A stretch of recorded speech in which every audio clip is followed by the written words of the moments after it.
नमः शिवाय, ओम नमः शिवाय, ओम नमः शिवाय, ओम नमः शिवाय। जय हिंद, जय भारत। आप सबों का स्वागत है। मैं रामरीश आप लोगों से निवेदन करता हूँ, चैनल को सब्सक्राइब करें, लाइक करें, शेयर करें। सत्य के साथ, सनातन के साथ हम लोग हमेशा रहें।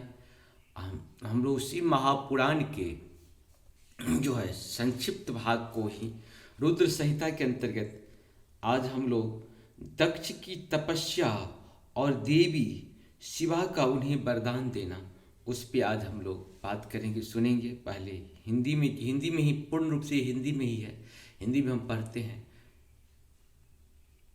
नारद जी ने पूछा, पूज्य पिताजी, दृढ़तापूर्वक उत्तम व्रत का पालन करने वाले दक्ष ने तपस्या करके देवी से कौन सा वर प्राप्त किया तथा वे देवी किस प्रकार दक्ष की कन्या हुई।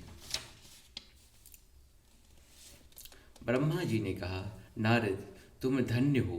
इस सभी मुनियों के साथ भक्तिपूर्वक इस प्रसंग को सुनो।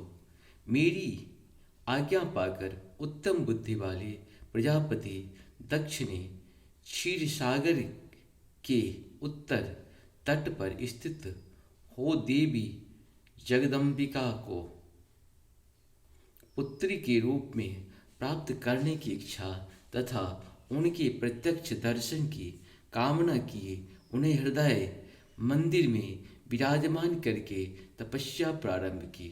दक्ष ने मन को संयम रखकर दृढ़तापूर्वक कठोर व्रत का पालन करते हुए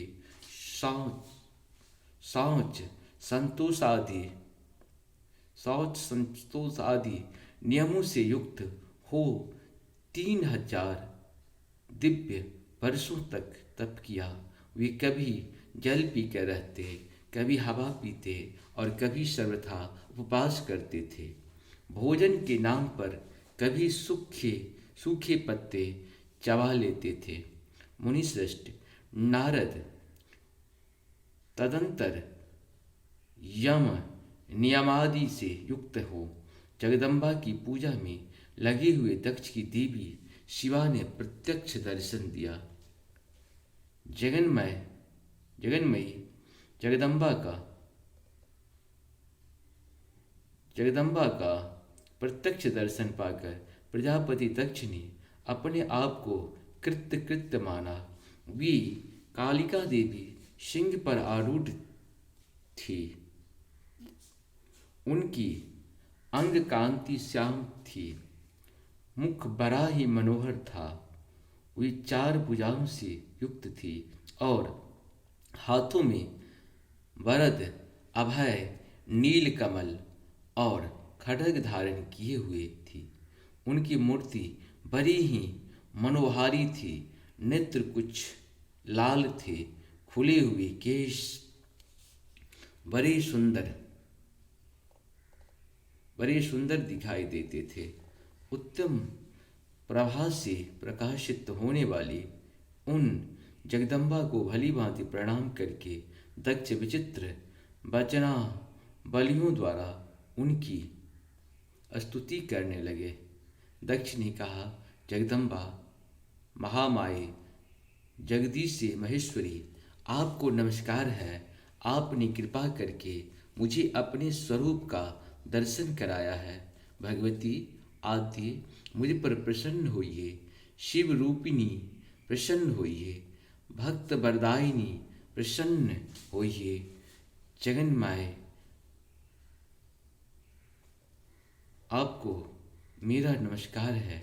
ब्रह्मा जी कहते हैं, मुनि संशय चित्त वाले दक्ष के इस प्रकार स्तुति करने पर माहेश्वरी शिवा ने स्वयं ही अपने अभिप्राय को जान लिया तो भी दक्ष से इस प्रकार कहा, दक्ष तुम्हारी इस उत्तम भक्ति से मैं बहुत संतुष्ट हूँ। तुम अपनी मनोवांछित वर मांगो। तुम्हारे लिए मुझे कुछ भी आदेय नहीं है। जगदम्बा की यह बात सुनकर प्रजापति दक्ष बहुत प्रसन्न हुए और उन शिवा को बारंबार प्रणाम करते हुए बोले।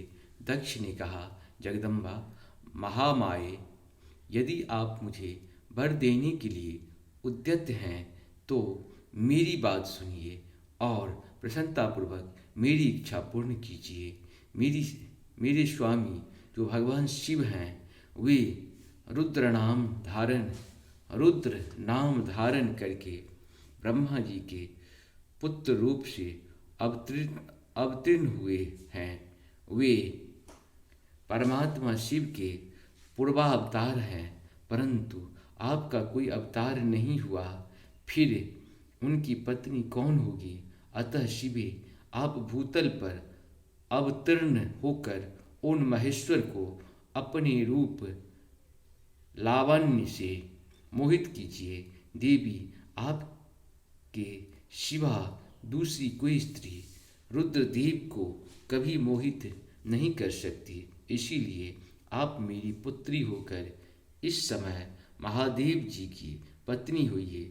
इस प्रकार सुंदर लीला करके आप हर मोहिनी भगवान शिव को मोहित करने वाली बनिए।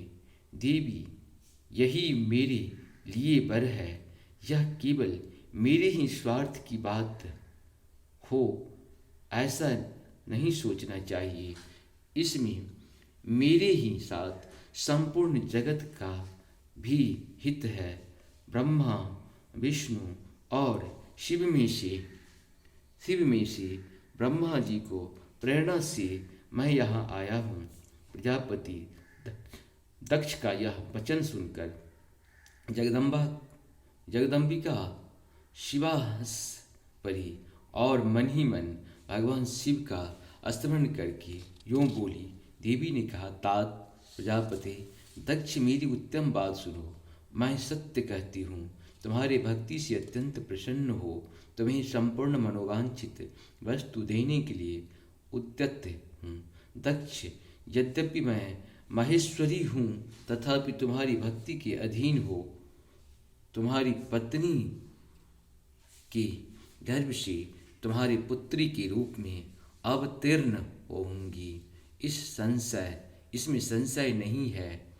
अनध मैं अत्यंत दुस्साहस तपस्या करके ऐसा प्रयत्न करूँगा जिससे महादेव जी का वर पाकर उनकी पत्नी हो जाऊं।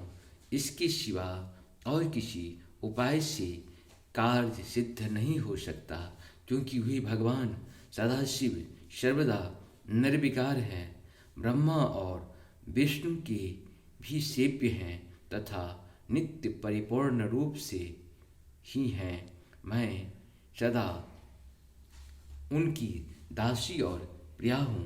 प्रत्येक जन्म में वे नाना रूपधारी शंभु ही मेरे स्वामी होते हैं। भगवान सदाशिव अपने दिए हुए वर के प्रभाव से ब्रह्मा जी की भ्रुकुटी से रुद्र रूप में अवतरित हुए हैं। मैं भी उनके वर से उनकी आज्ञा के अनुसार यहाँ अवतार लूँगी। तात, अब तुम अपने घर को जाओ।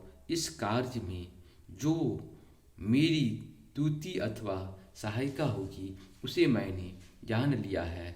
अब शीघ्र ही मैं तुम्हारी पुत्री होकर महादेव जी की पत्नी बनूंगी।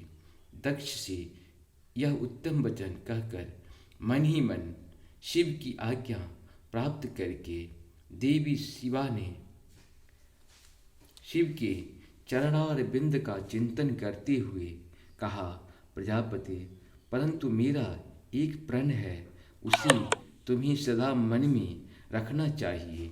मैं उस प्रण को सुना देती हूँ, तुम उसे सत्य समझो, मिथ्या न मानो। यदि कभी मेरे प्रति तुम्हारा आदर घट जाएगा तब उसी समय मैं अपने शरीर को त्याग दूंगी, अपने स्वरूप में लीन हो जाऊंगी अथवा दूसरा शरीर धारण कर लूंगी।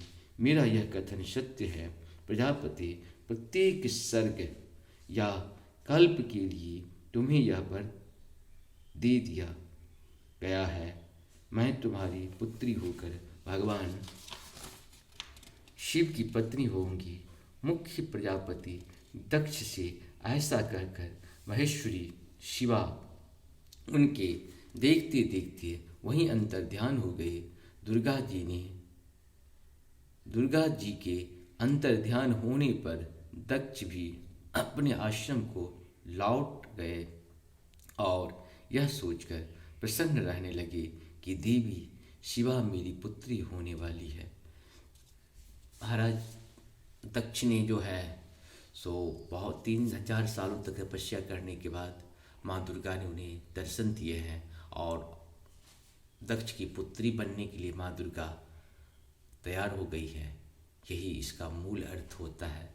आप सबों को चाहिए इस मूल अर्थ के साथ भगवान के जीवन में अर्पण करते जाए। हम कुछ नहीं है, सारे कुछ हम जो जहाँ भी हैं, जिस रूप में भी हैं, सब उन्हीं का देन है। जय श्री राम, हर हर महादेव।